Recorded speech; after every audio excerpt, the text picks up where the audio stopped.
So, Good afternoon. Good morning. Afternoon. It is 100 degrees today. What the heck? Wow. Yep. And this heat wave here in California has been going on longer than 3 days, which is usually how long heat waves last. But it's been at least a day longer, and I don't know what the temperatures are going to be tomorrow. I went to Hayward out to lunch, 100 degrees. Wow. Here it is fall. It is autumn. Not here. Not yet. Well, speaking of unbelievable things, we're back to discuss a book called Dead Wake and by Erik Larson. And my first question is, what the freaking hell? Okay, so I chose this book. I'll take full responsibility. Historically speaking, I was aware of the name of the ship, the Lusitania, and I am also aware of Erik Larson. This is the third book of his that I've read. He's a historian, and he wrote this book. He wrote another book called In the Garden of Beasts. It's about Nazis, World War II. But in my opinion, the best of the three that I read of his is The Devil in the White City, which is about the Chicago World's Fair. And I loved it. I loved that book. And he did talk about people, not in as much detail as what we have with this book, but it was fascinating and interesting and about a subject that I knew nothing about. And I loved it. So I had no qualms recommending another Erik Larson book, but this will be the last one I recommend because I have to agree that it is extremely detailed and unnecessarily so.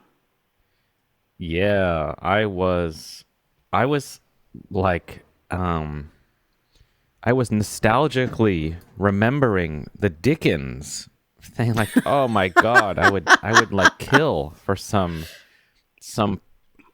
progression or some kind of, oh. What happened? You kicked out. I'm not hearing you. Yeah, I'm getting some bad choppiness on my end too. Yeah, I don't know if that's going to go away. So now it's... Now that sounds okay. All right. Yeah, there's some kind of interference, though. Hopefully it won't continue. I've turned off. Not. I always think it's me, but it's usually not me. So This book is Erik Larson. He's a historian, does deep research, and it's about the sinking of the Lusitania in 1915 in the middle of World War I, at which point the United States was still neutral. Of course, we all know about the sinking of the Titanic, which took place in 1912. And the Titanic, quote unquote, unsinkable, hit an iceberg and, hundreds perished. It was a bad lifeboat situation. Movies have been made, documentaries have been made, all that. The Lusitania is a British ship, big ocean liner. Made the trip across the Atlantic Ocean from New York to Liverpool, which is the home port. It's part of the Cunard Line, which still exists today. It was called a Greyhound because it was so extremely fast. It was a coal-powered ship, but also used sailing as well. The Lusitania and her sister ship Mauretania were in my, outer reaches of my radar. I knew the Lusitania had been sunk. I knew it had some association with World War I, but I don't know much about World War I, and I didn't know anything about the circumstances. The Lusitania was torpedoed in the North Atlantic by a German U-boat and sunk off the coast of Ireland in 18 minutes in 1915. And so I think probably the reason why he got interested in this is he wanted to sort of unmurk the murkiness, because nobody knows exactly what led to it? How could this happen? Like the Titanic, this is impossible. It's not possible that this would happen. And I think that's what he was trying to do. In addition to try and bring the human element, the human stories of the people that some survived, some didn't, who were passengers on the ship.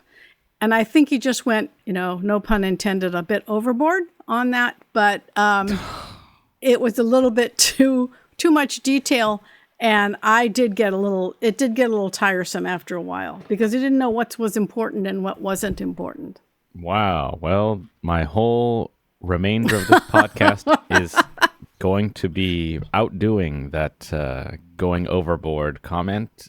That's my main thrust of the rest of this podcast.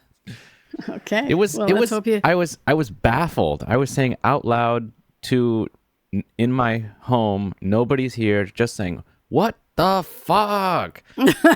I was like, "Who cares?" What? I was saying to nobody, talking to a book, which I don't remember ever doing. Like, who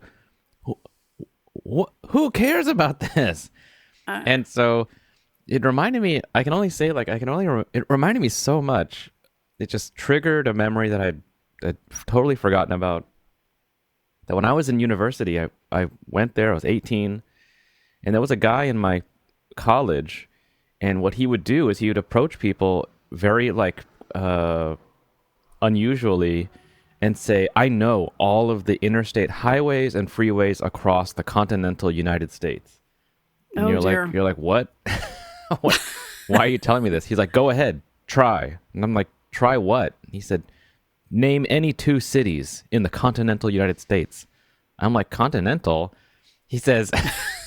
So I don't even know what that means. San Francisco and Tulsa. He goes, "Okay, you'd start out going east on Highway 501. Then you'd go south onto Interstate 13. Then go east again, slightly going over." And he would tell you how to go, like a GPS.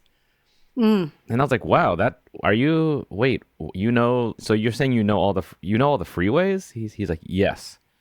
And then he would walk away abruptly, like just having like a superhero, like he'd done his thing. I was like, "Wow, that is impressive." Like Rain Man. And then a guy says to me, I was like, "Dude, that guy just I don't even know what happened." He's like, "He told you about the highways or whatever?" I said, "Yeah." I said, "How does he do that?" And the other guy goes, "Well, he's autistic." And I go, autistic savant. I go, "What is that?" And that was the first time I'd ever heard of that in my life. I was like, "What? Why do you say it like that's? Why do you say that?" And he's like, "Well, you'll see." And so that's how I met him. And then the rest of the time, as you're next to him, he'll laugh in kind of an unusual way, or he'll not look at you. Or he'll have a super straight face all the time. And that's when I was reading this book. I'm like, you are telling all this information that is, I'm sure, totally accurate, that is just absolutely pointless and valueless to anybody. Like, what are you talking about?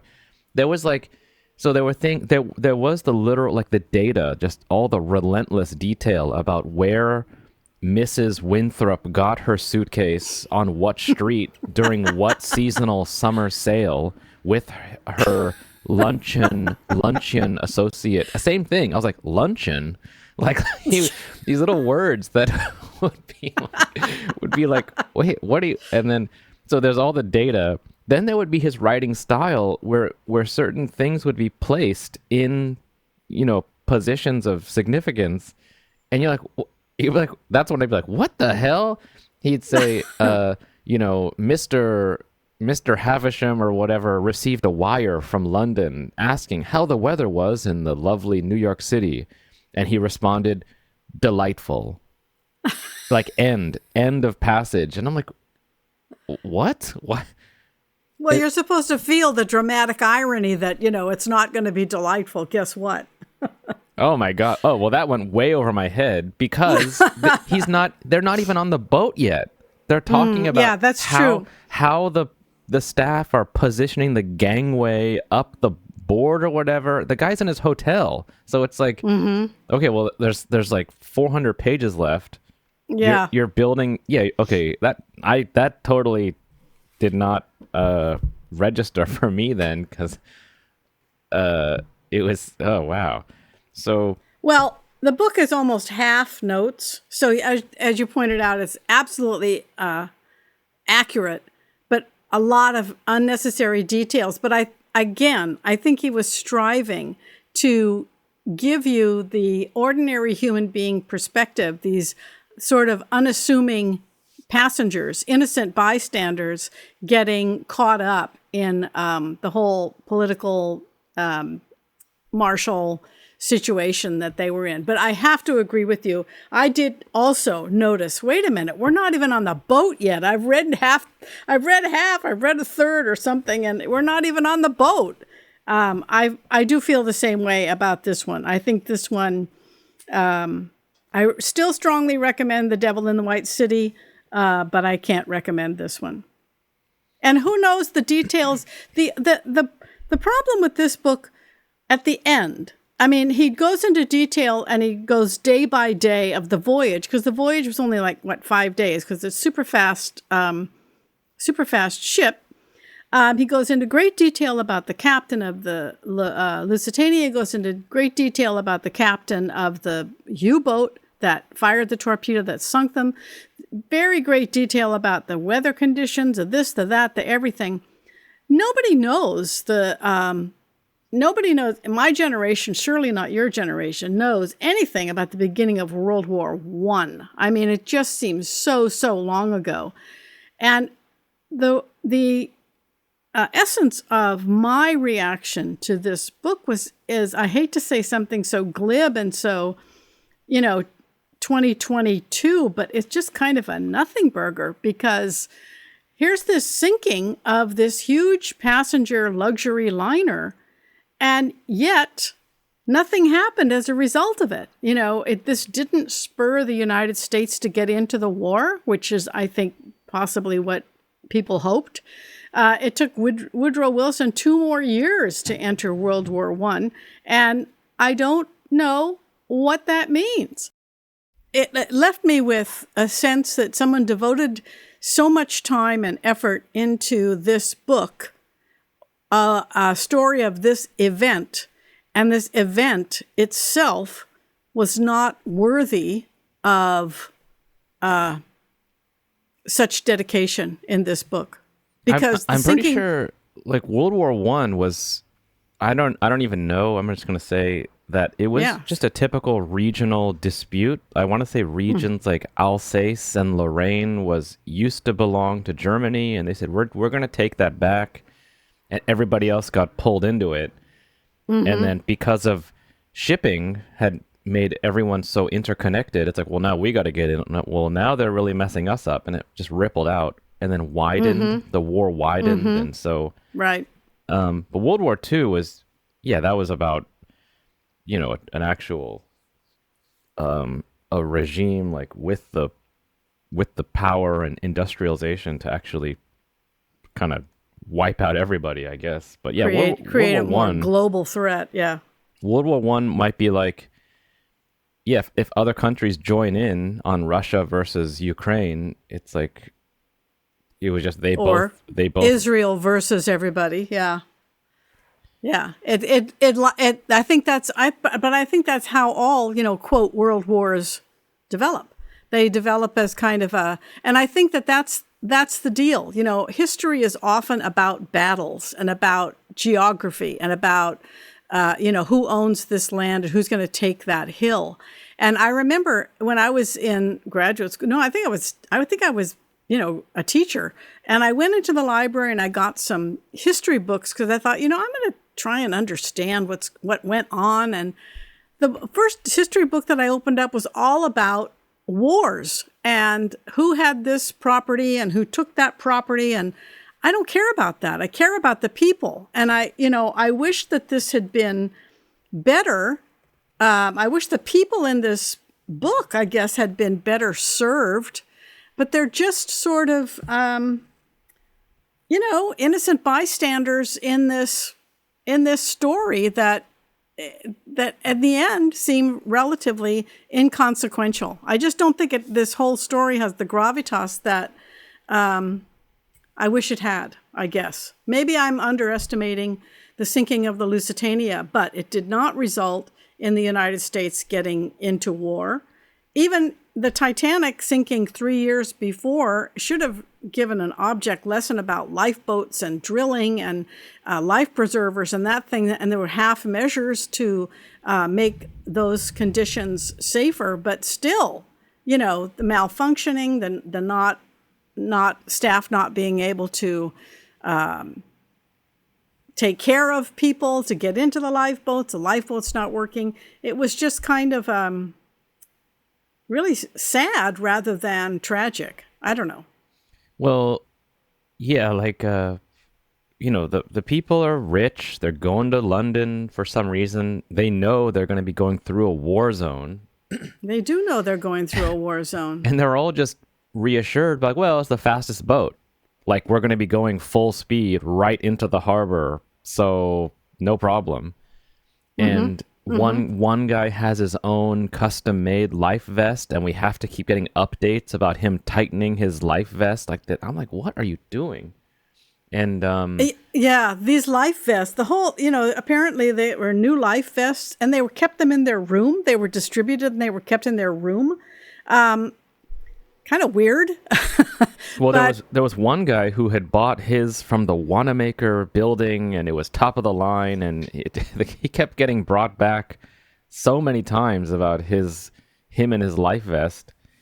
But yeah, all of them, they thought no problem, it's unsinkable, which is that even could be an investigatable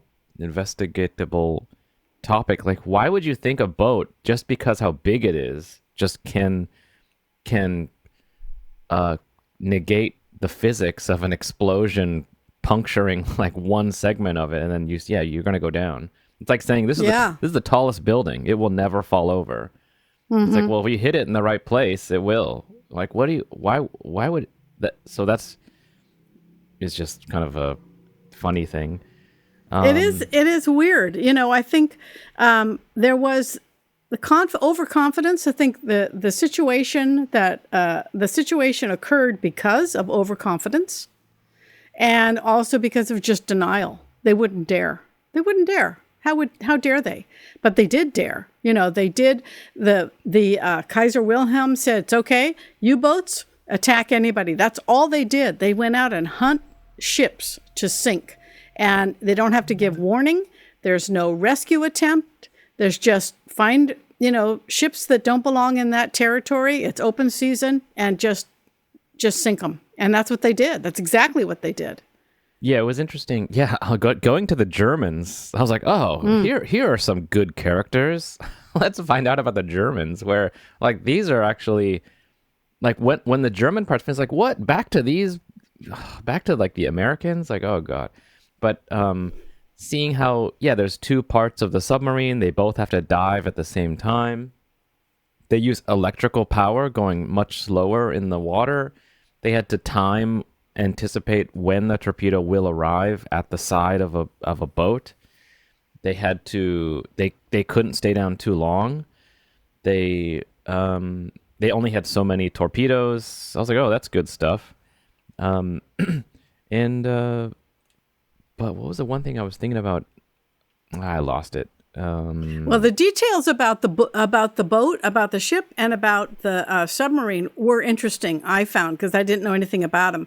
And so I did watch Das Boot, and I did watch The Hunt for Red October, and Life on a Submarine, how difficult it is, but how even in Das Boot, the sailors, the submariners, had to go from one end to the submarine to the other when it was diving, right? Because they were actual ballast. That was kind of interesting. And the idea that this ship is coal powered, it's just astonishing to me. They had to load all that coal, and they had people working that job, feeding those ovens 24/7. That was, and coal dust everywhere. So those details were, interesting, but not interesting enough, for this ship, ultimately the sinking of this ship made no difference as far as World War I was concerned. Yeah. It was a tragedy, and it was another sinking of ship, but it was due to overconfidence and denial. Yeah, that was right. That was interesting. I thought about how they measured their success in tonnage of boats sunk. And yeah, if you think about it, yeah, like all the labor and materials to build a ship is so like costly and damaging, and also the terror effect where you just like trade will stop. So it's like, yeah, we'll just blow up anything. Like the bigger the better. So I think that's why, yeah, they're like, yeah, oh, Lusitania, yeah, just go get it, just blow it up. Yeah, huge prize. He did seem to portray the German warfare with a kind of interesting, if not new, sense of cruelty, because this trench warfare that was going on land was just horrendous. This is where people got foot rot, and Gallipoli also was another movie that they come pouring out of the trenches and just get mowed down. They used, yellow, what is it called? I don't know what's called, gas, that the mustard poison gas, mustard gas that, really affected people. I think resulted in, rules for future wars. And when you also, in the seafaring war aspect, when you torpedo a boat, nobody goes to rescue because they don't want to get torpedoed also. And of course, the submarine doesn't pick up any survivors that are in the water either. The Germans don't pick up any survivors and take them to prisoner of war camps. And none of the Allies could go and pick up any survivors because their boat could get torpedoed also. It was this stealthy, secret, hidden underwater menace that could shoot anything, warship or merchant ship, with no warning, and deadly, very deadly. Yep. And I remember the other thing that was really like bothering me as I read his writing style too, when he would position things in moments of like wait, and I'd be like, what? Why is that relevant? Other things he would do too is he would dramatize the characters, and yeah, he would say like he wrote in his diary or he told someone after, but then also he would say like at 3 p.m. he looked out his porthole window and thought what his fiance was doing. And it's kind of like, again, I'm like, how does he know what this guy is thinking at this time? So I was like, okay, now you're kind of like, yeah, you're displaying the, how much you've researched, but now you're writing it like what people are thinking at these times, like a fiction.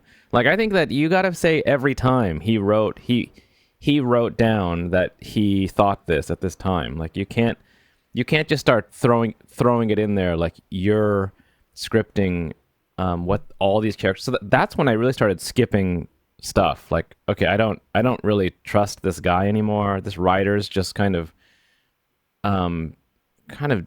it's too distracting or bothersome, where he like has a desire to be a dramatic fiction writer, but he's so locked into research. Does that make sense? I think I know what you're trying to say. And when I came across episodes like that indicated to me, I felt he was dropping clues about who survived and who didn't. So I don't think he was putting thoughts. I don't think he was creating thoughts. I think he was putting down thoughts that the survivors expressed on interview afterwards. So if it says if he wrote something like he later reported, or he said he looked out the porthole and he thought about his fiance, that indicated to me, okay, he survived. He was able to tell the story afterwards and what he was thinking at the time. And the importance of the portholes, he mentioned portholes so often because they should have been closed and they were left open and that kind of thing. So it's just a reminder to the reader of how important those portholes are, I think. So I don't think he took any liberties. I don't think he created thoughts. I'm sure. Yeah. So I'm stuck believing okay, you probably have all these diaries and entries and post-event interviews, but he would write it like, he would write it like as it was unfolding. This is what happened, and there were times where I'm like, wait, how could you know that? How can you know that? You have to mark like later she recalled. She reported, yeah. Yeah, even that word recalled means like maybe this person doesn't even really remember. She's trying to remember. So it's almost like third, it's kind of, it's secondhand, but you're writing it like we're there. I'm there. I think he wants the dramatic effect, I think. I think he tried to make it dramatic and, breaking it down into days and breaking it down into hours and, this is what happened and he turned 32 degrees and things like that. I think, he was trying to convey the drama of the situation. But again, you're left with, okay, they're right off the coast of Ireland. Some people survived, some didn't. And, so, did this get, the U.S. in the war? No. Did Woodrow Wilson, divorce his new wife? No. What happened? Nothing happened as a result of this. And although the name of the ship has gone down sort of in, popular culture, are there lessons to be learned? Because if the sinking was a conglomeration of what he says, here's what he wrote about it. The sinking was a complex series of mistakes. That's a possibility. They underestimated the U-boat danger. They overestimated the ability of the Lusitania to outmaneuver a U-boat. The life vests were new and apparently complicated, and they didn't always work. The lifeboats were inadequate. Some were soft sides, even based on, post-Titanic lesson. There were no drills of passengers, although the captain, who was very competent, did make the crew practice. There's no accounting for panic, and they didn't practice enough. And at the time of the torpedo, most of the crew was down below organizing the luggage. So they were killed instantly, I guess, and they couldn't have organized the lifeboats anyway. And of course, there's no rescue. There's no rescue for anybody that has to abandon ship or be, thrown out of the ship or the lifeboats. Or alternatively, perhaps this was allowed to happen, that there was no Royal Navy escort. There was no rerouting of the Lusitania when they knew there was U-boat danger in that channel between Ireland and the UK, England, because they wanted to provoke America to get into the war. They knew that there were American passengers on the ship, and maybe they allowed it to happen so that the United States would be forced to get into the war. Didn't work. It took Woodrow Wilson 2 more years to get into the war. And there are similar arguments about Pearl Harbor, by the way, that, FDR allowed Pearl Harbor to happen in order to provoke the United States to get into the war. I have a hard time believing that kind of thing. A lot of like some people say those assassination attempts on Trump were fake because one of the gunmen died. One of the gunmen was killed. I don't believe that there is a sustainable or there is an allowable loss of life in order to get another country involved in the war. But I think the amalgamation of all those stupid mistakes and overconfidence contributing to that maybe is the real reason why it happened. Well, that's the other thing. Yeah, there's a movie with Benedict Cumberbatch about the first computer invented, where this mathematician made this huge machine, and its job was to crack the code of the Germans, the Enigma code, and that was in the movie. Like, oh, we found the code, we've got it, and we found that this U-boat is pointing at the Lusitania, and so we have to warn them.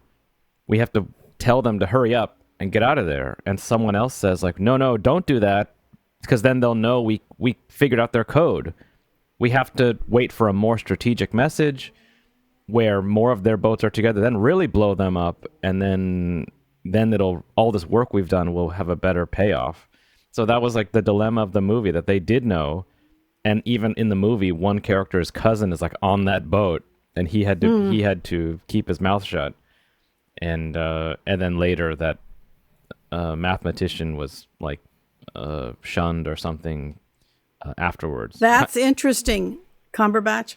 That's interesting. I think I forgot about that element, and he does talk about that in the book. Because interestingly enough, I read in the meantime, because I finished this early, and I read Kate Atkinson's book, Transcription. It's called Transcription. And normally I like Kate Atkinson, but this was about a little British spy group that listened to people in England who were, this is during World War II, people in England who were working against England for the Nazis. And same situation applied there. They couldn't really do anything because they didn't want to reveal the fact that they knew what was going on. And I think, that let's wait for the big strategic moment. I think that was another failure on the British part, not providing an escort with the Royal Navy, not warning the captain, who was very accomplished and competent, waiting for the better moment. Yeah, that's probably it. Somebody makes that decision. And again, what good did it do? Yeah, it was another thing it reminded me of, again, with that whole, once it was revealed, like, we had to sit through like Woodrow Wilson, like dreaming about some like lady he met or what. I'm like, what the fuck? Like, who cares about this? Yeah. And that then was him talking to his staff, like, we gotta do something, and the staff's like, oh, I don't know, like, and then 2 years later, so there's just a giant like shrug at the end. So why did you read this book? Why did I write this book? I don't know. You figure it out. And it reminded me of these Netflix series where they just harvest like hours and hours of court video and news reports and just splice it together into like a 10-hour series. The worst one being that show Making a Murderer. Have you heard of that one or watched that one? No. It was like they find a body is found, and some guy in the village, they don't like him, so they think he probably did it, and the police just like say, you did it right, and he just stupidly like admits to it, just thinking like, I'll get out of here, and that guy is like still in jail, and then the lawyers appeal like, this is whatever, this is under duress, whatever, and then like nothing happens. So the end of the show is like, I don't know, like the end. So what did we learn from this? Like nothing. Yeah. That was my impression afterwards. I know a lot more now about the Lusitania in particular. I know a little bit more about U-boats, and I know, a little bit more about that kind of thing. But at the end of the day, it seemed to be pretty much inconsequential, even though, I know the name of the ship. So interesting. Another funny thing about, Dickens, you're trying to read it, trying to manage all these characters, but you go to like the Spark Notes. Okay, what happened? What even happened? Like, this is over my head. This book is like, I'm gathering everything. I'm just not compelled to want to keep this info for any reason. So what is this? And another thing about just all this relentless like data he's just feeding you, that yeah, there's no commentary about the hubris of the nations or even the individuals who figure like, nah, we'll be all right. I mean, I got to get there. What else am I going to do? That when in that book, Love and Hate in Jamestown, about the colonists, that book is so good because he would tell what happened, but then yeah, he would give, I guess, tongue-in-cheek comments like, little did William Westmore realized that when he crossed the river, he was going into, Apache territory, which resulted in the soles of his feet being sliced off and being burnt at the stake. So I guess that handmade cross that his wife had made for him the winter before didn't have the protective effect that she had intended. Something like that. Something like that. Yeah, he's not saying that they should have known better, but we can look back and go like, yeah, what were you thinking? Or be careful out there, dude. I think that's a really interesting point because he's just reporting. He's not, as you said, providing any commentary or interpretation. And we need that. We need some judgment at the end. And this is for Lusitania buffs, but unfortunately, I was disappointed in this book, I have to admit. Yep. So that is just a giant, I was like shrugging like, what the heck? Yep. Dead wake, dead done. Boom. Yeah.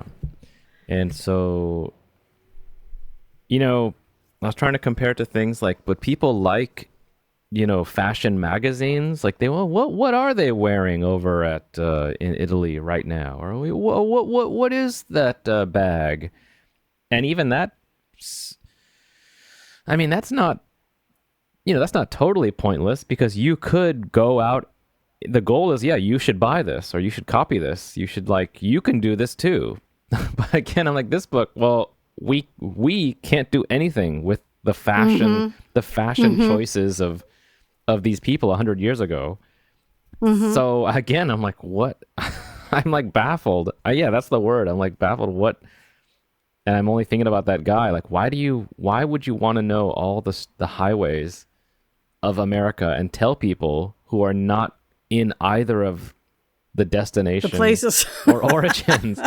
And then why would you think that is such a, yeah, that's right, I did it, and then walk away like victorious? So, is it a worthy topic for your effort, and is it a worthy topic for my reading? You know what the perfect parallel here is: the bookseller Laurent, who we learn all this stuff about the Christmas Carol, which had Dickens' personal notes in it when he went to trial. He was suing somebody, and also these drawings by Thackeray that he was going to have bound and he was going to buy from the offspring, and all of that detail, and they're both lost on the ship. So it's like, why do you express all this time with the detail of these two items about this guy, and then they're both lost? And the world goes on. Yeah. Okay. It was it also reminded me of that movie Sully, the airplane pilot who landed the airplane in the river, and how after he was blamed for, what we couldn't, the computer says you could do this. And he's like, well, I was there and that didn't happen. And so that was, I thought, but only like 3% of the book, the last pages, were how the company turned on the captain saying, why were you going so slow? Why didn't you zigzag? And I was like, come on, you have to comment on that. Why did you not unnecessarily zigzag your way into the port? It's like, we didn't know we were being pursued. We didn't. What are you talking about? It's like saying, well, besides, he kind of did zigzag, and he was on the scene. He was competent. The Admiralty also tried to blame the captain, but again, he wasn't warned and he wasn't rerouted, and they knew the danger, and he wasn't escorted. So, yeah. Yeah. A drama where there was no drama, really. It was, again, just kind of a tempest in a teapot, except that people did actually die. I mean, that was a horrible thing. They were put in the hands of people. But when they sued the company, Cunard, the judges found, no, the U-boat captain is the one that's responsible for this. So, and it was war. And they shouldn't be traveling anyway in a war zone, whether Germany has the right to declare it a war zone or not. You're right to be cautious. Yeah. Yeah. Also, if they know, I'm sure Britain, of course, knows this. The bigger the ships we can wreck, the more it hurts our opponent. So why would you think if you're on a bigger ship, we're going to bet it can't be sunk, but it's definitely going to be targeted if it's right there? Yeah. Like, well, doesn't that negate whatever, you're mitigating the risk? It's like, it would be better to be in a smaller boat, because they'll be like, we don't care about that one. It's just that arrogance. It's that British arrogance, thinking, they wouldn't dare. And the captain says that they wouldn't dare. How they wouldn't dare. Yeah, so that's the kind of stuff a historian has to kind of, puzzle out for you as a passive reader. Like, back in those days, you were going after military and commercial ships, but, would you have, torpedoes are not totally accurate. You have got to catch up with it. So do you go after the bigger one, or do you go after the smaller one? It's like you're going to get the bigger one. So those idiots, right? They were totally. You're not going to waste limited stock of torpedoes on something small. Yeah, absolutely. And I think that he saw his job as a reporter. And among all his books, The Devil in the White City was the one that was nominated for a prize. The others weren't. And I think this is just something that he was sort of piqued his interest. I think he, like me, he probably heard of Lusitania, but didn't know exactly what the deal was with it. And it just kind of took it upon himself to research it, and then he's got to publish. Yeah. Oh, really? Oh. That's what he said in the foreword. He was working on something. I think he said he was working on something else, and then he came across this. So then he just mined it. He just mined it and found everything he could about it. But it's still unsatisfying. I can't think of another word for it. With that, I don't want to denigrate the fact that people were killed, and there was some avoidance of responsibility by the British government, the Admiralty, and the War Office. And, there was no accountability there. And I don't want to belittle that. But in the scheme of things, the sinking of the Lusitania, did it affect world events? Not as far as I can tell from this book.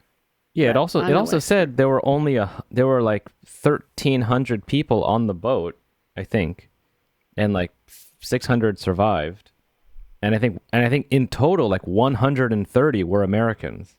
Yeah, and so that was the big so we have to listen to Woodrow Wilson like in the throes of what should I do over 100, rich travelers who were. I mean, I don't even think any president would be like, well, that's unless you're desperately looking for a war, like in the Great Depression, like we got to do something here. Yeah, let's do it over these people. But if you're Americans had already been killed also in similar, not as many, but similar situations, and he was aware of that. He was kind of dragging his neutral feet here, either get in or get off. So that. In the meantime, he's romancing this woman, so whatever. Yeah, that was... Anyway. Yeah, Off with Erik Larson's head as far as Dead Wake is concerned. And I have to say, In the Belly of the Beast, or whatever that other one about the Nazis, I didn't find that very interesting either. But I did like The Devil in the White City. Mm-hmm. Well, I guess I got to choose one, but I don't have one chosen. So I'm going to go to my bookshelf now and pick one. And we can do that. We can do that, Jonathan Tropper, if you want, because that's an enjoyable read if you want to read fiction.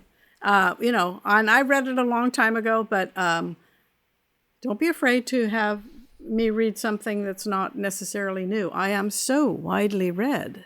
So this is one I got on the internet for like $3-4. It's called Steppenwolf by Hermann Oh, yeah. Hesse. I never read that, but it was hot when I was in college. So he's a German writer. He wrote a book called Damien, I read in high school. He read a book called Siddhartha, another one called another one about a musician, a composer that I read, but I never heard of or read this one, so I just picked it off the shelf. Okay. I'm sure that's widely available. Steppenwolf by Hermann Hesse. Is he a philosopher or just a writer? Does he research biographies or?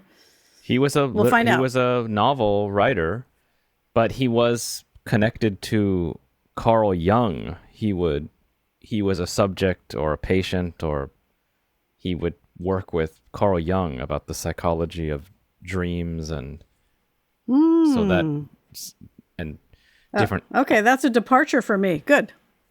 Yeah, so that Jungian archetypes are sometimes in his books, in his novels. Okay, so Steppenwolf, Hermann Hesse for our next time.